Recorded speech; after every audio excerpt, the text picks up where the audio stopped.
Neil Young's ex-wife knew why CSNY really ended. Not the public story, not the interview excuses. The real reason. She saw the pattern repeat with Buffalo Springfield, with CSNY, with everyone. Then, in September 2014, something happened that changed everything. David Crosby said 3 words about Neil's new relationship. Those words ended the band forever. She revealed the truth about his mind, his fears, and the one comment that made reunion impossible. What she shared explains decades of broken music history. Neil Young was only 5 in 1951, when the world suddenly turned into a place filled with fear and hospital walls. Polio swept through Ontario, and he was caught in the middle of the outbreak. The illness left his left side weak, and he couldn't walk for months. Doctors at Toronto's Sick Children's Hospital worried he might not make it. His mother, Rossi, watched him drag himself across the living room by holding onto chairs and tables because he had to learn every step again. And while he was still fighting this, he learned he had type 1 diabetes, which meant daily insulin injections and constant monitoring at an age when most kids were still learning to tie their shoes. The polio vaccine wasn't available until 1955, so his recovery became a slow journey. His family even took him to Florida for the winter, hoping the warm weather would help him heal. He eventually stood again, but a slight limp stayed with him. It became a part of him, the way his voice would someday become part of rock history. The years of struggle sank into him quietly and later surfaced in songs like Helpless, where he poured his memories of vulnerability and survival. Life didn't get easier as he grew. By 1960, when he was 14, his home life cracked open.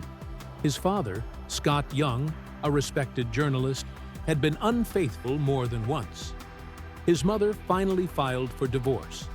The family split in two, as if someone had taken a pair of scissors to their lives. Neil moved to Winnipeg with his mother, while his older brother Bob stayed with their father in Toronto. The change hit him like a cold wind. He went from everything he knew to the working-class streets of Fort Rouge. The emotional cuts from the divorce mixed with the old wounds from his illnesses, and together they shaped a teenage boy who felt unstable inside. That pain became part of his identity, and later fueled the restless spirit that kept appearing in his music. School became the place where he tried to escape what was happening at home.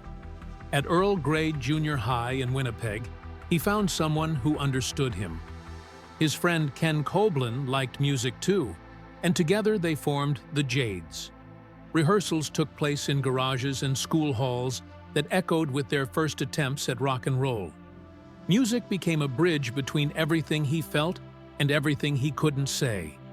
Eventually, the Jades evolved into the Squires by 1963. They recorded a single called The Sultan, and fewer than 300 copies were ever pressed. Those few records would later become prized treasures in Canadian rock history. Neil's early steps were small but steady, shaped by the idea that music could be both an escape and a way to survive. As he grew older, that drive pulled him farther from home. In April 1966, when he was just 20, he reached Los Angeles after a long ride in a hearse with only $100 in his pocket. Before reaching LA, he had spent his late teens playing folk gigs in Toronto coffee houses, trying to find a door that would finally open. Then everything changed because of a collapse. The Mina Birds, the band he was a part of, fell apart after their lead singer Rick James was arrested for being AWOL from the U.S. Navy. Neil and bassist Bruce Palmer left Toronto and headed to California without a real plan. On April 6, 1966, while stuck in traffic on Sunset Boulevard, two familiar faces saw the Canadian plates on the hearse. Stephen Stills and Richie Furay recognized Neil and pulled over. That single moment on a crowded road changed his future. Within days, Buffalo Springfield was born. The new band moved quickly. Buffalo Springfield formed in May 1966 and released their first album only 6 months later in December. Their music mixed folk, country, British influences, and psychedelia. The combination created a sound that fit perfectly into LA's counterculture scene. Their hit, For What It's Worth, came out in December 1966 and sold over 1 million copies in the United States. They played major venues like the Troubadour, and the spotlight found them fast. They toured, appeared on television, and released their second album, Buffalo Springfield Again, in November 1967. But the speed of their success created pressure that none of them were ready for. Neil began disappearing from rehearsals and shows as early as 1967, and the band struggled with the unpredictability. Behind the scenes, his mind was cracking under the weight of everything happening at once.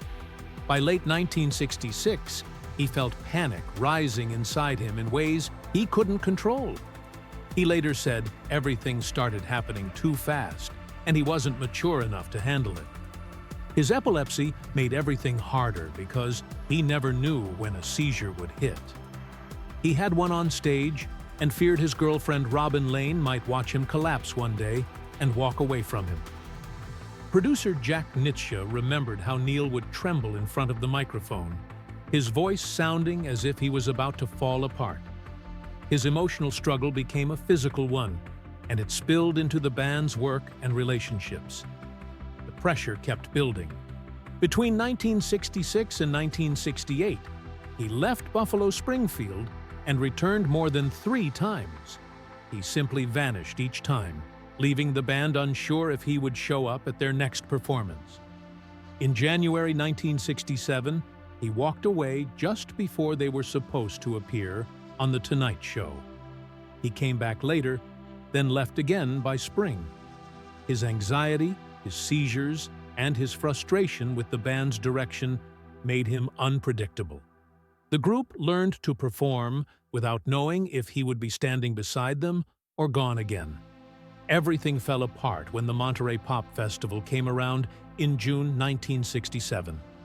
It was a defining moment for 1960s rock, and almost every major artist was there. Neil refused to join them. He said the festival felt belittling and too commercial. The band's final show took place at the Long Beach Arena on May 5, 1968. After that, he walked away for good. Bruce Palmer's deportation because of drug charges sealed the band's collapse. Buffalo Springfield's life was short but powerful, and Neil's decision to leave shaped the end of one of the most influential bands of its time. As the band faded out, his personal life changed just as quickly. On December 1, 1968, he married Susan Acevedo at his Redwood home. She was a dancer and artist deeply rooted in the Topanga Canyon scene. She introduced him to important artists and became part of his early creative identity. She even sewed the patches on his jeans for the After the Gold Rush album cover, using her own hair as thread. Their marriage lasted only until 1970. The pressure of fame and his emotional struggles pushed him away. She later said he was someone who always ran from problems. That tendency kept returning throughout his life. After the divorce, Neil fell into a new relationship with actress Carrie Snodgress in 1970. She had just received an Oscar nomination and a Golden Globe, but she stepped away from Hollywood to be with him. Their son Zeke was born in 1972 with mild cerebral palsy. Carrie put her career aside and focused on caring for him.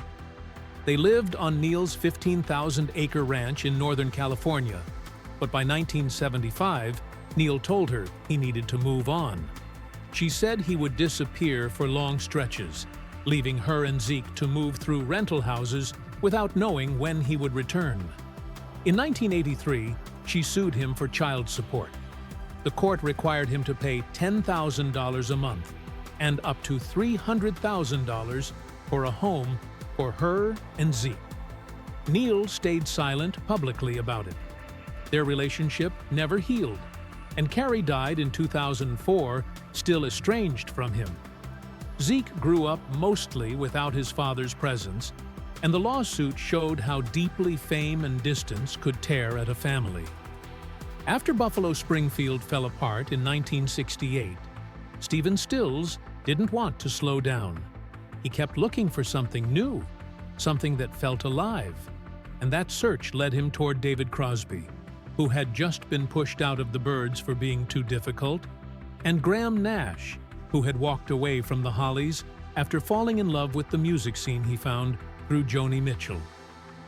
When Nash flew into Los Angeles that December, the three met and tried singing together. The blend surprised them. Their voices locked in so smoothly that it felt like they had been doing it for years, and that feeling carried them straight into their 1969 debut album, which took off fast and made them believe they had something rare. Still, when it came time to tour, they needed someone who could strengthen the sound on stage. Stills mentioned Neil Young, his old partner from Buffalo Springfield. Nash wasn't sure. Young had a reputation for being brilliant and unpredictable at the same time.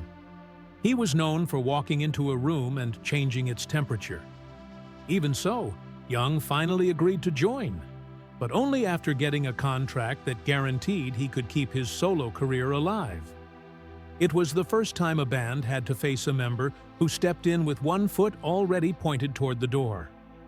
That attitude showed right from the beginning. Their first major show together was at Woodstock on August 18, 1969, in front of more than 400,000 people. It should have been a perfect moment because the world was watching, but Young refused to be filmed. That single choice erased him from one of rock's biggest stages. The Woodstock documentary showed CSN, not CSNY, and to this day, many people don't even realize Young stood there that night. The one moment that could have introduced the full group to the world slipped away because he didn't want cameras on him. The whirlwind of their early rise pushed them straight into the studio to record their only proper album together, Deja Vu. They worked on it from July 1969 to January 1970, and everything swirling in their personal lives kept spilling into the sessions. Crosby was grieving the loss of his girlfriend. Nash and Stills were coming out of breakups. Young had already begun to pull back from the others. Arguments became a daily routine. Young clashed with drummer Dallas Taylor over tempos. Stills fired bassist Greg Reeves before they even hit the road in 1970, claiming Reeves had changed overnight and was talking like he was some kind of Apache witch doctor. The whole thing became so chaotic that Stills replaced him with a homeless musician he'd found in London. Those choices told everyone what kind of storm they were living in. The album eventually took almost 800 hours to finish, and every hour carried the weight of tension, brilliance, heartbreak, and clashing egos. By May 12, 1970, the pressure had spread to the stage. At the Denver Coliseum, Young got into a heated fight with Dallas Taylor that nearly made him quit the entire tour. Young wanted the music to move one way. Taylor pushed in another. The friction exploded, and Young walked off ready to be done. Stills panicked. He knew the group couldn't survive another fracture, so he fired Taylor right after the show to calm Young down. Instead of easing things, it only made the tension between Stills and Young worse. Stills began leaning heavily on cocaine and alcohol just to get through the days. The tour kept going, but by then, it felt like everyone was moving through fog, carrying bruised pride and quiet grudges. Things didn't settle. At the Fillmore East in New York, Stills found out Bob Dylan was in the audience, and in a burst of ego decided to walk out alone and perform a long solo set that none of the others had agreed to. Crosby, Nash, and Young sat backstage, stunned and angry, feeling like Stills had claimed the night for himself. His solo stretch went on for more than an hour. It pushed the others so far that when the venue wanted encores, the band refused to come out until the staff slid $800 in $100 bills under their door. Nash later said that moment was one of the lowest points because it showed how far the group had drifted from the unity they once imagined. The unraveling only grew sharper. In July 1970, when they returned to Chicago's Auditorium Theater for 2 nights, the atmosphere backstage felt heavy and tired. Arguments flared minutes before shows. Old wounds reopened. Crosby, Nash, and Young finally reached a point where they couldn't push anymore. They decided to walk away and quit the tour right in the middle of it. They left the remaining dates behind and ended CSNY before the group had even spent a full year together. Later, Crosby said the band had simply run its course. The double album 4-Way Street came out in 1971 as a reminder of what they had created and what they had lost. Time moved on, and Neil Young's life shifted in another direction. In December 1974, he walked into a small diner near his ranch in La Honda, California, still carrying the weight of his breakup with Carrie Snodgress. Behind the counter was a young waitress named Margaret Peggy Morton. She lived in a tent with her dog, far from the world of fame and tours. Neil noticed her right away. Something about her grounded presence felt different from the chaos he had lived through. He later wrote about that first moment in Unknown Legend, singing about the woman who worked in a diner and caught his attention the second he saw her. Their meeting marked the start of a quiet connection that would grow slowly and last for decades. After 4 years of knowing each other, Neil married Peggy on August 2, 1978, at his Malibu beach home. The ceremony was small and private, reflecting the calmer life Neil hoped to build with her. Peggy wasn't part of the music world. She didn't chase the spotlight. Her steady nature helped him settle in ways he hadn't expected. Their life together soon changed even more when they welcomed their son Ben in 1978, and later their daughter Amber Jean in 1984. Ben was diagnosed with severe cerebral palsy and was quadriplegic and nonverbal. Neil also shared custody of Zeke, his son from a previous relationship, who had cerebral palsy as well. With 3 children dealing with serious challenges, Peggy became the center of the family. She carried the emotional and physical demands with strength, helping Neil find purpose beyond fame. Their struggles pushed them toward something bigger.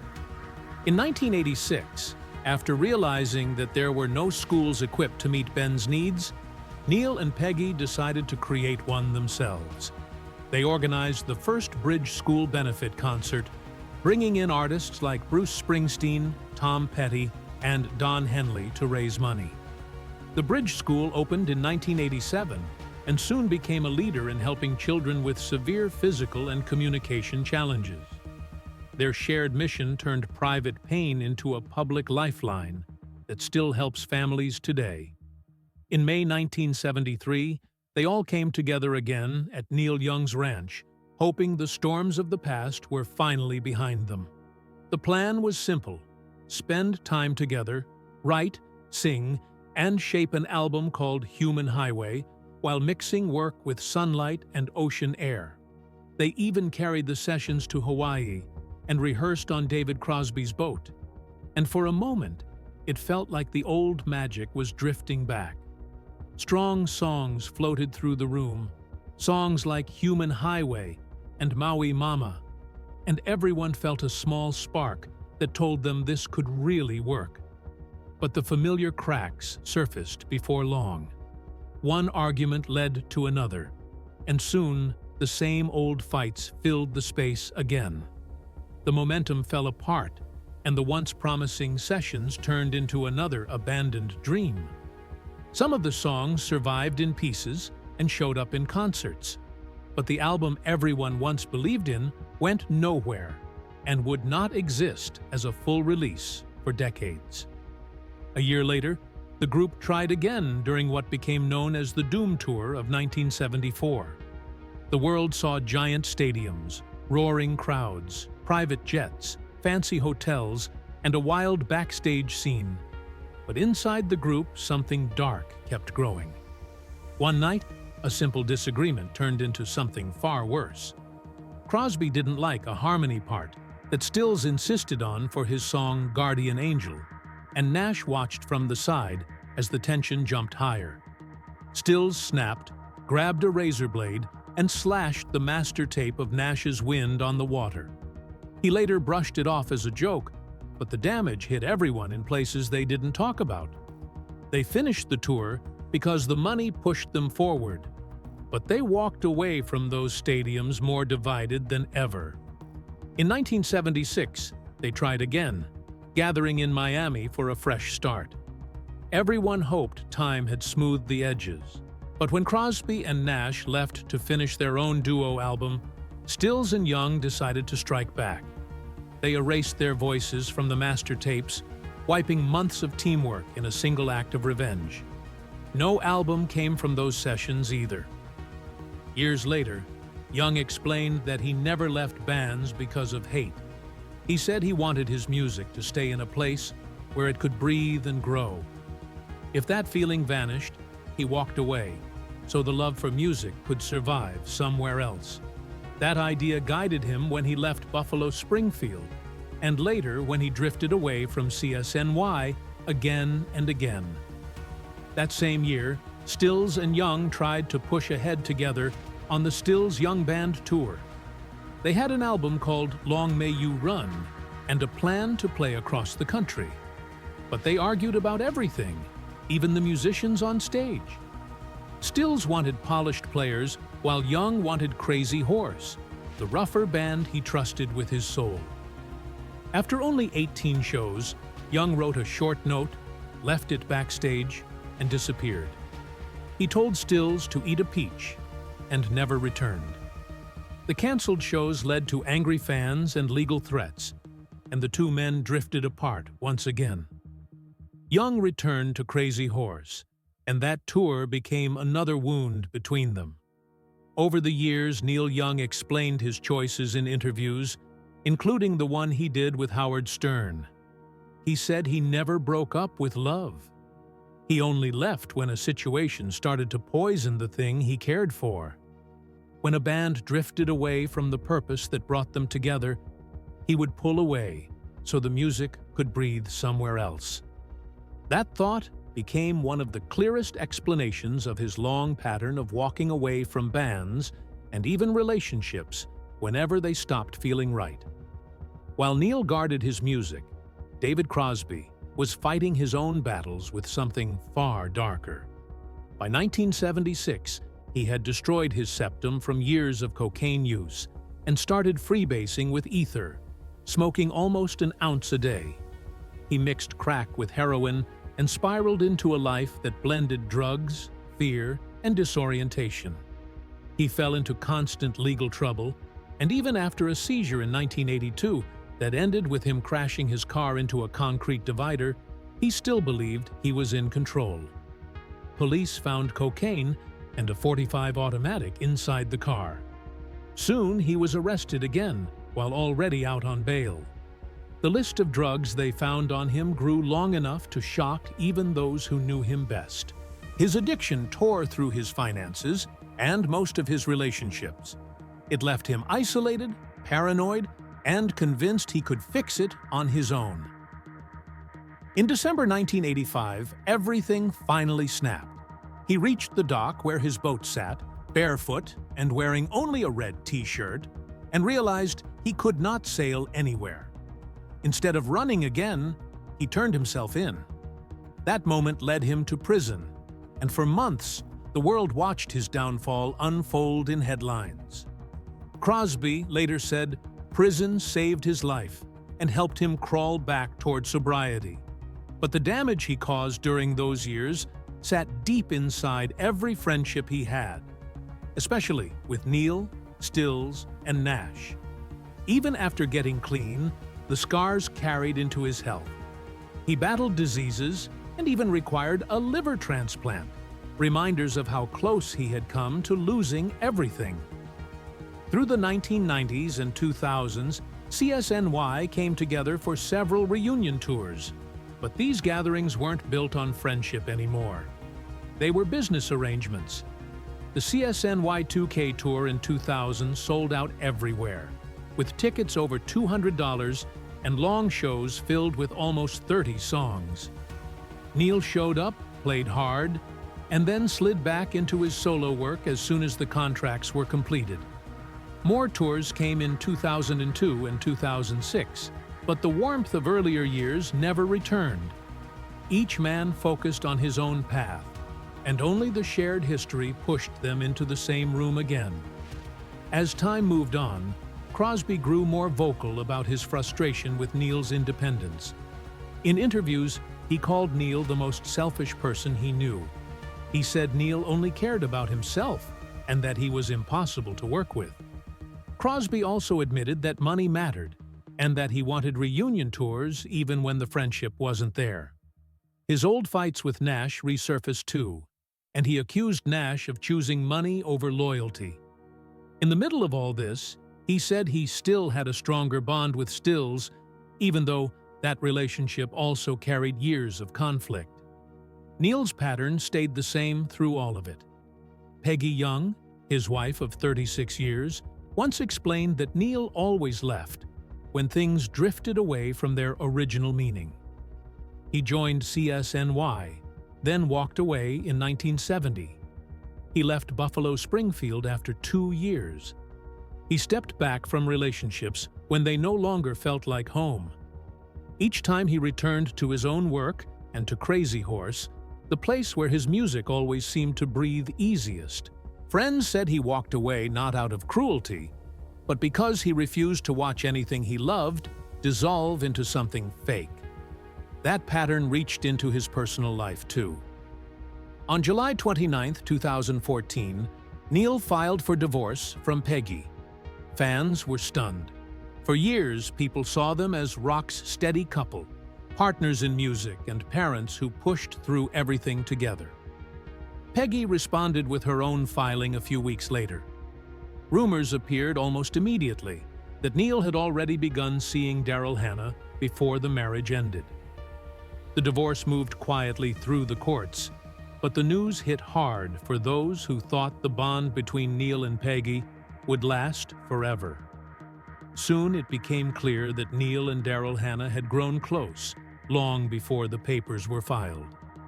They had worked together for years, and their friendship had slowly turned into something deeper. The timing hurt Peggy deeply, and the public took sides. For someone who had spent decades supporting Neil on stage and off, the split felt like a sudden fracture she never expected. The situation turned explosive in September 2014 when David Crosby gave an interview calling Daryl Hannah a purely poisonous predator. He said he feared Neil would get hurt and that the whole thing saddened him. Those words raced across the internet and sparked a fire Neil refused to let burn quietly. He said he would never reunite with Crosby, Stills, and Nash again. He refused to say Crosby's name and instead referred to the group as Stills, Nash, and Young. He said you must think before you speak, and that if you make a mistake, you should fix it immediately. But he believed Crosby's words were too damaging to repair. Months later, in May 2015, Crosby sat with Howard Stern and apologized on air. He said he was out of line. He admitted he was far more messed up than Daryl and had no right to judge her. He said he had tried calling Neil, but the apology wasn't accepted. The wound remained open, and no reunion ever happened again. Peggy Young passed away on January 1, 2019 at age 66 after battling cancer. Friends said she never fully recovered from the divorce. She poured her heartbreak into her album Raw, calling it the soundtrack to the 7 stages of grief. She never remarried and held on to the life she had once believed would last. Her death added a heavy silence to the end of her story with Neil, one filled with love, loss, and unanswered questions. David Crosby's story reached its final chapter on January 18, 2023, when he died at 81. In his last interviews, he admitted that his biggest regret was the comment he made about Daryl Hannah. He knew those words ended any chance for CSNY to stand on the same stage again. He drifted apart from Nash, too, even though Nash later said they were close to reconnecting before Crosby passed. In the end, Crosby spent his final years thinking about the small conflicts that kept great music from being made. When he died, the door to any reunion closed forever. Graham Nash finally said it out loud in March 2016. CSN was done. The band was over after 47 years. He explained that the tension with Crosby had become poisonous and that the wounds were too deep to heal. He said there would be no more recordings and no more tours, not even for nostalgia. It was the end of a long, beautiful, painful journey. Neil Young married Daryl Hannah in 2018, confirming the marriage publicly later that year. They continued living their lives away from all the old noise while Neil kept touring and creating into his late 70s. Friends said he stayed true to the same compass he had followed his entire life. He chose authenticity over comfort and walked away from anything that didn't feel real anymore. People close to him said the final truth of Neil Young's legacy is simple. He always walked away at the peak, not because of one fight or one insult, but because he refused to stay in places where love and purpose had faded. He left Buffalo Springfield in 1968 and CSNY in 1970 for the same reason. He felt the original spark slipping away. When music stopped feeling alive, he stepped back and carried it somewhere else. That instinct shaped every break, every reunion, and every goodbye. And in the end, it shaped the rise and fall of one of rock's most legendary groups.